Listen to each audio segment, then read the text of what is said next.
तुम्हा सगळे राम राम मंडळी. हॉटेल भाग्यश्रीवाल्यानं फॉर्च्युनर घेतली त्याबद्दल हॉटेल भाग्यश्रीच्या मालकाचं मनापासून अभिनंदन करतो मी. त्या दिवशीपासून फेसबुकवर व्हॉट्सअपवर मी काही मीम पाहिलो, काही लेख वाचलो, ज्याच्यावर ते म्हणाले तर का हॉटेल भाग्यश्रीवाला तुमच्या शिक्षणावर भळभळ मुतलाय. तुमच्या शिक्षणाला काय अर्थ राहिला?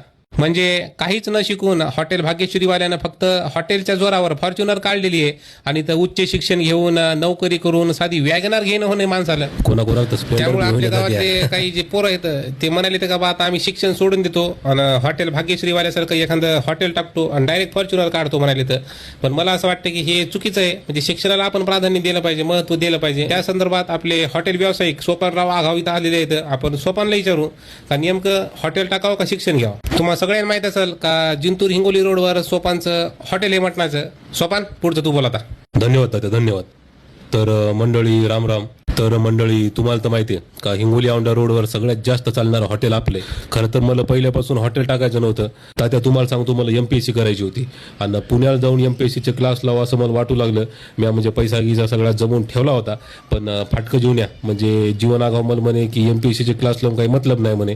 आणि काळा मोन्या बी मला म्हणलं होतं का दा म्हणे तू अभ्यासात तेवढा हुशार नाही म्हणे, MPSC काही करू नको, MPSCच्या नादी जर लागशील म्हणे तर 7-8 वर्ष तू बर्बाद होतील म्हणे. मग म्या बी विचार केला. म्या म्हणलं माझ्या काळ्या मोन्याचं बरोबर आहे. पुन्हा जर समजा काही हातात आलं नाही 7-8 वर्ष मग मी विचार करू लागलो का काय करावं. तर काळा मोन्या मला म्हणे की दा तू भाजी चांगली करतो म्हणे, स्वयंपाक चांगला करतो म्हणे, हॉटेल टाकून पाय.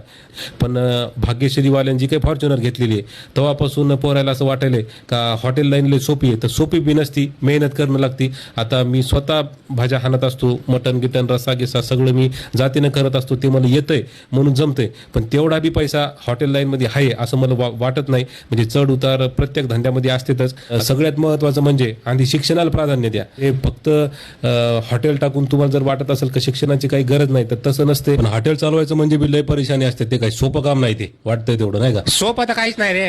आता तुम्हाला खोटं नाही सांगत, काही दिवस तर असे जातात का इजूमवर गेली तर काय इजू त्याला विचारा तुम्ही ते असते का बाबा, किंवा मग आपल्या प्रसादला विचारा का एक थाळी बी जात नाही. पण ते मग सगळं उरावर बसते. पण ते सहन करणं लागते आपल्याला. तेवढी सहन करण्याची ताकद बी लागते माणसात नाही का? की अजून बी लय अडचणी असतात. मागच्या वर्षांना काही पोरं दारू पिऊन आलते, ते धिंगाणा केलता, वेटर संघ भांडणं केलते. तुम्ही होते म्हणून जमलं तात्या, नाही तर अवघड झालं तात्या. धन्यवाद बरं का तात्या. काय माहिती सोपान तू बी रे. आपल्या माणसाला धन्यवाद नसतेत म्हणायचे रे. आता फक्त एवढंच सांगेल का शिक्षणाचं झाड तुमच्या असू द्या हो अंगणात. शिक्षणाचं झाड तुमच्या असू द्या हो अंगणात, नाहीतर अडाणीपणाचा खुट्टा घुसल तुमच्या. समजवाला को इशारा कापी आणि काही तो दुनियावाला को तात्या बी बाकी. जय हिंद, जय महाराष्ट्र.